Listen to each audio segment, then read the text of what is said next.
So, hello everyone. I'm Laura. I'm on the marketing team here at Quizlet, and I'm here to kick off day 2 of our Quizlet Unconference and talk about the year ahead. Just so you know who you're talking to, I always think it's nice to like humanize these strange virtual events. This is my 4th Quizlet Unconference. I actually started this event many, many years ago, back when it was maybe a little more unusual to have a virtual event. I run brand and product marketing at Quizlet, and I live in San Francisco with my husband and my 2 kids who are 2.5 and almost 6. And I mentioned that mostly just to sort of note that, you know, if you're a parent and you're a caregiver or you're taking care of, you know, older relatives, like I'm here with you. I'm figuring it out too. So you can see very professionally I have wet hair because that's how my days are rolling right now. But I'm really excited to be here with you. Some logistics. I just want to go through some things so that everyone can feel really good about the day. So 1, register for every session you want to attend on the Quizlet 2020 Unconference page. 2, we heard you loud and clear, people who ran into problems last time. We've expanded the max attendees on our Zoom calls. Thank you for breaking the limit of what we had set up yesterday. That was I don't want to say it was a good problem, but it was gratifying to see so many folks so excited to learn with us. And if a session is full, go to the live stream, but we shouldn't run into that anymore today. So everyone should be able to kick it here with us in Zoom. And then if you have specific questions throughout the day, please get in touch with our help center, which is help.quizlet.com. We have an amazing team that can answer questions specific to your account, or if you see something in a presentation and you want to learn more about how to like dive into that, they can also sort of walk you through and point you to tutorials. So thank you for our patience around the tech issues we ran into yesterday. We're excited to have things run a little more smoothly today. So what will we say? I mean, we'll say like this last year was not the year we were imagining. Who would have thought this would be where we were when we were thinking back to like February 2020? I'm pretty sure that none of us thought we would still be in our houses months and months later. So this is just a sneak peek of some art we're working on for back to school this year, which I think sums up a lot of how people are feeling right now.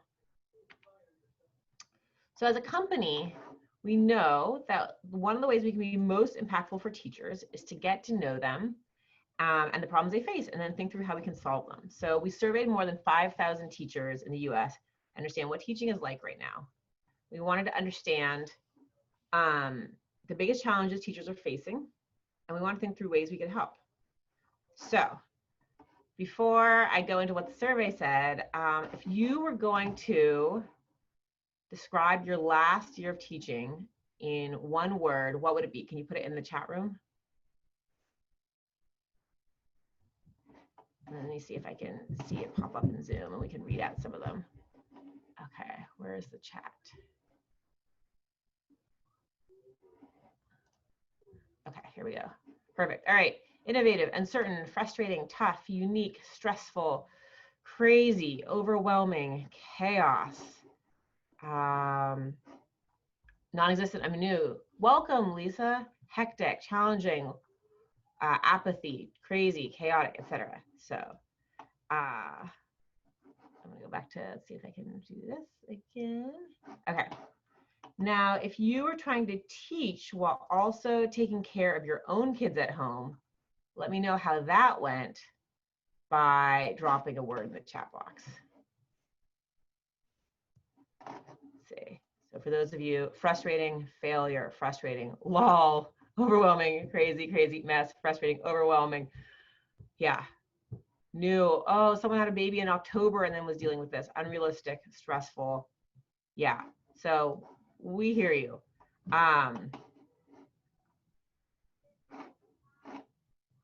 As someone who, you know, as I mentioned, I was a woman with my own kids, I totally hear that this was an impossible situation. Here is some of what you told us. And I'll be honest that, you know, speaking of overwhelming, this is pretty overwhelming to see. Stressful, challenging, exhausting. It doesn't feel good. But I think the thing that I hope you see here is that if you were struggling, um, you weren't alone. I'll also note that there's some optimism here, right? Surprising, good, rewarding, emotional, um, new. Yeah. So Ishita says it's been a learning experience. Oh no, I did not create the word cloud at this moment. This is from a survey we ran earlier this year, but I think it pretty much captures some of the words that you all put into the chat too. All right, so some of the reasons why. It was really challenging to hold students accountable. Teachers struggle with getting parents to realize that like their students' learning is important, even while we're not in the physical building, you know, getting parents invested in getting students to show up.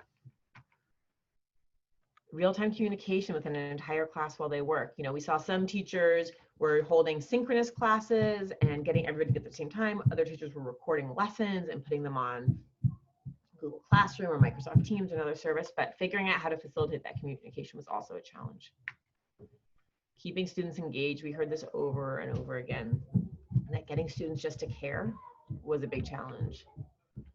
Connecting with students who feel lost. We heard yesterday from Derek, our teacher of the year, that this emotional piece was a really key aspect of how he taught this spring, and just recognizing that students were, you know, experiencing trauma, students were grieving their lives. Yeah, students are bored, etc.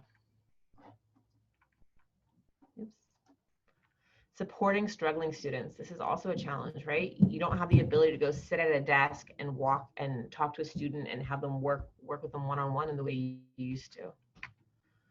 Accountability. This past year, students just said, I cannot do it, and they were exempt, or they said they tried to and they didn't, and that was it. And then differentiation, you know, being able to work with different students and meet them where they are. So a lot of challenges.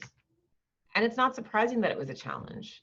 So in our survey, we found that of where you all teach, only 50% taught classes where students were required to attend remote or distance learning. So students maybe either didn't have to attend, they weren't required to, they were able to keep their grade from when shelter in place started. 70% said that engaging students was just a challenge in a remote environment. And to only 28%, less than a third, would give your schools an A grade for how they handled a shift to remote.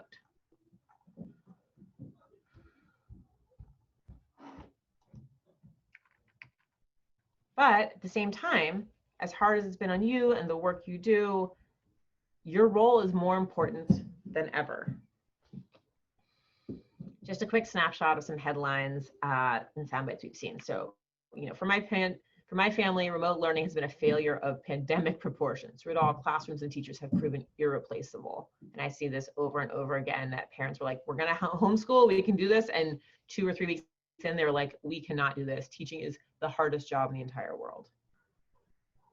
In the COVID-19 economy, you can have either a kid or a job. You can't have both. Our struggle is not an emotional concern. We are not burned out. We are being crushed by an economy that has bafflingly declared working parents inessential. This is an article by Deb Perlman, who runs the food blog Smitten Kitchen in the New York Times from a couple weeks ago, about how imperative it is that there's school and teaching. And you can't open up the economy if there is not school and teaching. And teachers are more important than ever. Joe Biden, you know, this last week told members of the largest teachers union in the country that the profession is the most important in the United States, which I tend to agree with. And, you know, here's just want schools to open in the fall than pay for it, an argument that teachers deserve to make so much more money, regardless of what pandemic we happen to be in. So where do we go from here? The good news is at Quizlet, we share a common goal with you, and that's to make students unstoppable. A core driver for us, a foundational belief, is that with tenacity and guidance, anyone can learn anything. And we think that tenacity has to come from the student. And the guidance, that can come from a variety of places. It can come from parents. It very frequently comes from teachers like you. Sometimes it comes from a tutor, and it can also come from Quizlet. When we believe that when tenacity meets guidance, There is no limits to what students can accomplish. I want to share a video, let's see if this works, that we shot a few years ago in Buda, Texas. Buda is outside of Austin and is home to Barton Middle School. We got to know Mr. Sneed, who's the teacher right here, if you can see my mouse. The first teacher that you see in the video after you joined our teacher ambassador program. And I'll roll the video and then give a little more info. Let's see if this works.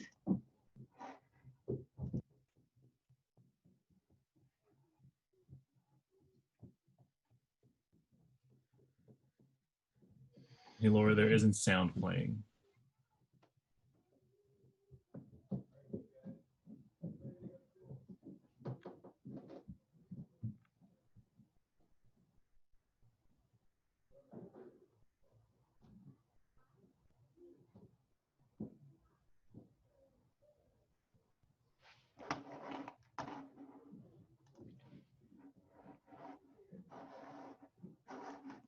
Oh, hold on, there's no audio, okay? So growth mindset, let's figure out if I can get the audio to work. Okay, let's see. Try this one again. Better? Our middle school has about 750 students. It's from a diverse background, and they're great students, and they just love to learn and get engaged into the classroom. I'm the second teacher in the classroom, so my role is not to provide the content, but the learning support. I've tried hands-on tools, I've tried paper tools, and nothing worked. It wasn't until I found Quizlet that students were engaged, they had the repetition, and with that, their score started coming up. The one thing that I see that Quizlets really helps is that the kids want to study. Before it was, this is so boring, I don't want to have to take this paper home, and this is terrible. Well, now it's become a fun thing because number one, it's always on their phones. Number two, they have so many different ways to study. They can study their flashcards, they can play games, they can challenge each other, and so they're always wanting to get a little bit better, a little bit better. So I feel like my scores have gone up because of Quizlet, because now they're actually studying. With Quizlet, I'm able to create the content needed for my students to be successful. I can either research by going through and finding other study sets that other people have made and take it and make it my own, or I can go ahead and take the test or any other type of assessment that I want to give and create my own set. That helps to narrow the focus for the students so that they know exactly what they need to do to become successful. I'm obsessed with like games and the matching and puzzles like that, and it helps with like moving my fingers around and getting like a feel of whatever I'm going to be studying for the next few days. A lot of the kids, of course, like the interactive. They want to be social. So when we are playing Quizlet Live, they get to partner up with people. They get to talk.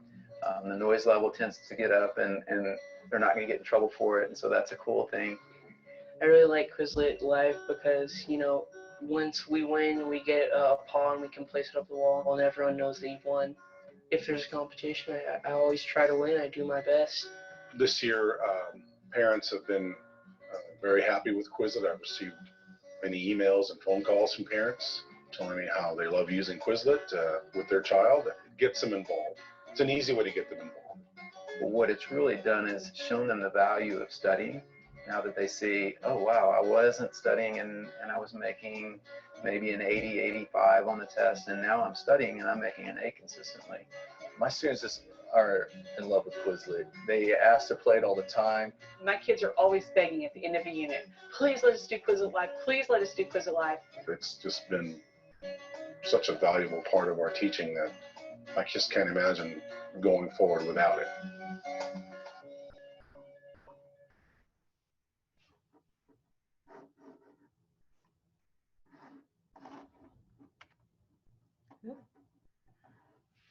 All right, sorry about the sound, but can you all hear me now? Can I get like a thumbs up in the chat if that works? Okay, perfect. Oh, everyone's raising their hands. Thank you. Good volume now, perfect. I'm trying to act and use like growth mindset to be like, I can get better at this, so thanks for bearing with us. Okay, So, and someone noted that I pronounced the name of the town wrong. It's Buda. Is that right? Whoever said that? Buda? Okay. So I apologize. I'm from Northern California, so I'm very good at any state that starts with a San, like San Jose, San Francisco. Texas is gonna throw me for a loop. All right. So what does this mean? Teachers matter, right? And as hard as the swift changes of spring have been and the uncertainty of the summer that's followed, nothing is more true now than teachers matter and teaching matters. Teachers do more than simply provide assignments and assessments. As we heard yesterday across sessions, teachers are emotional support, teachers are cheerleaders, teachers are thought partners, teachers are problem solvers. And none of that changes when you don't have a classroom. It just becomes a little or a lot more challenging. So, knowing that, I wanted to share a few stories of teachers who have used Quizlet to make a huge difference in the lives of their students.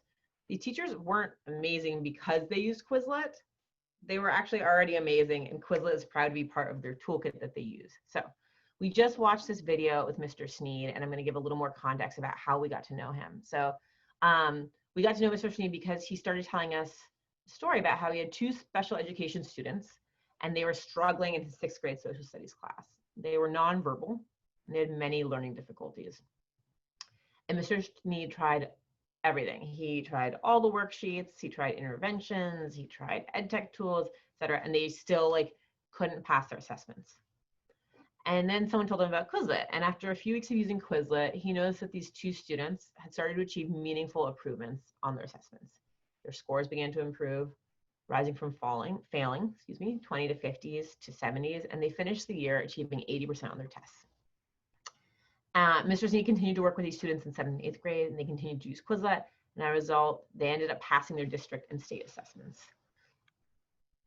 And I mention this because Mr. Sneed recalls that the success of these 2 students in the classroom is one of his proudest moments as a teacher.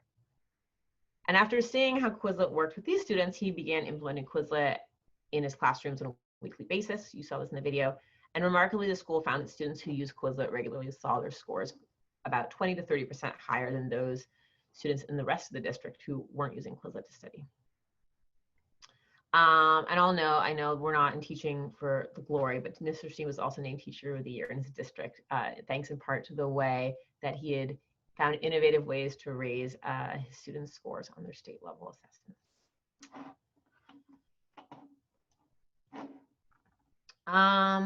We're in 2020, this is a weird year, but I want you to think back to 2018 when the biggest challenge facing our globe wasn't COVID-19, but was in fact a mass movement of people out of Syria and other countries creating a global refugee crisis.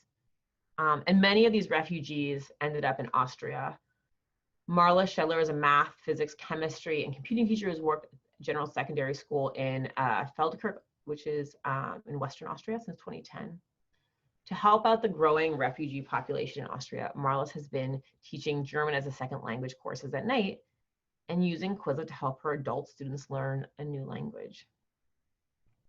When I asked her about her use of Quizlet, she told me, I'd known about Quizlet for several years and had seen it presented by teachers in some of my classes, but until 2015, I hadn't used it much myself, except for a few instances. It's only since I started teaching refugees that I really started using it almost every day. With the help of some of the people I teach, we've created over 500 sets, with an average of 20 terms each. And then she said, my students are primarily adult German learners ranging from about 20 to 50 years old, mostly mixed groups of refugees from Syria, Iraq, and Afghanistan. But I also have a Spaniard, a few Turks, and some au-pair nannies from Kurdistan and Mongolia.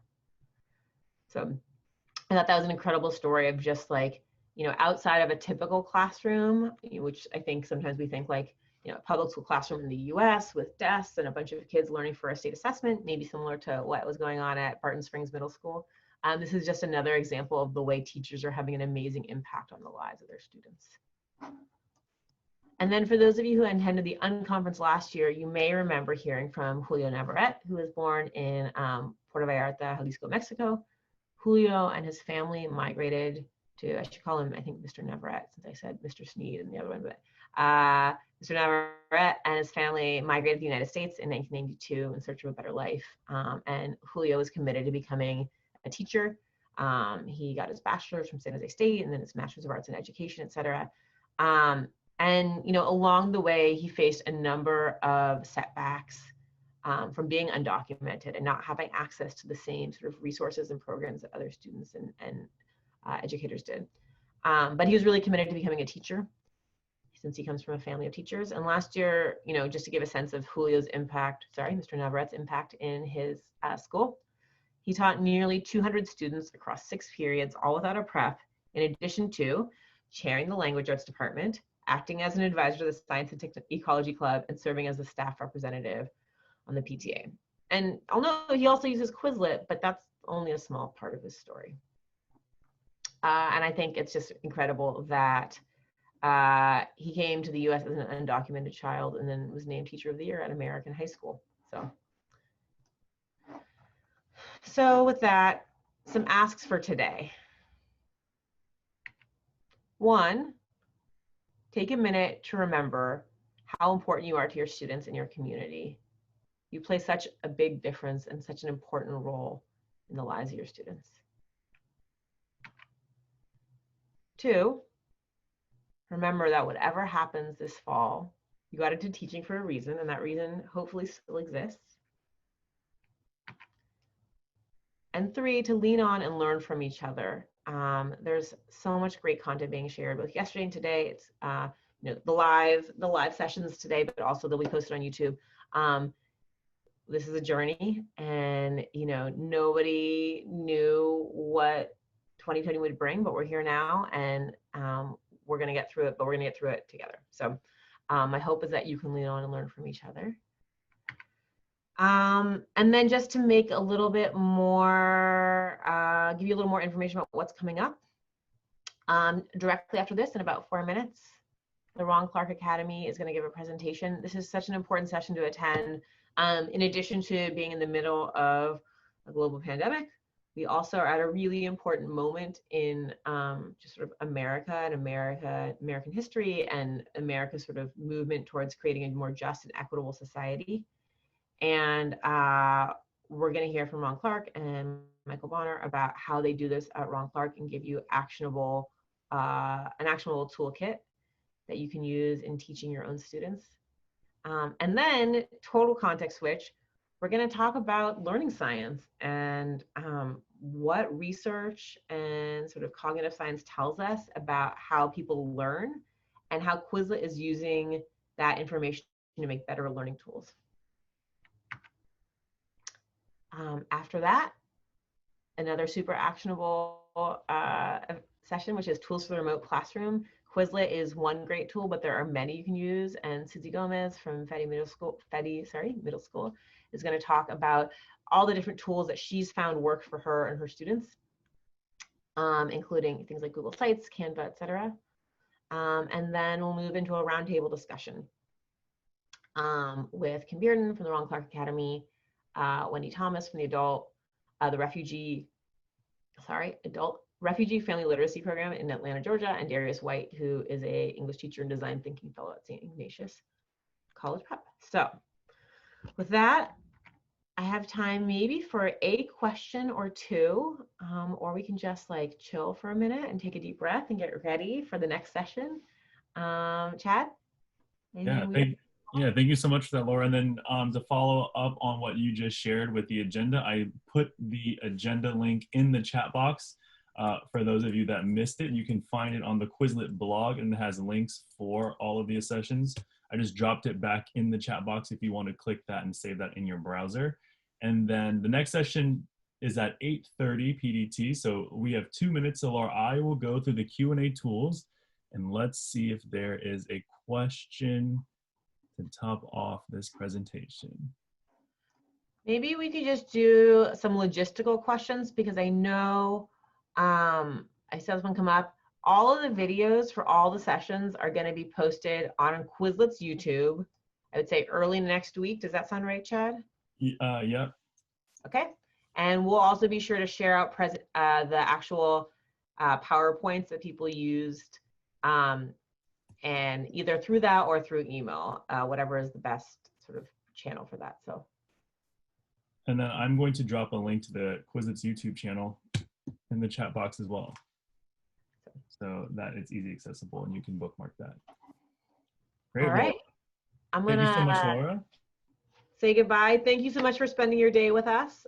We appreciate you. You all are superheroes, and let's have an amazing school year, whatever it's gonna look like. So thank you.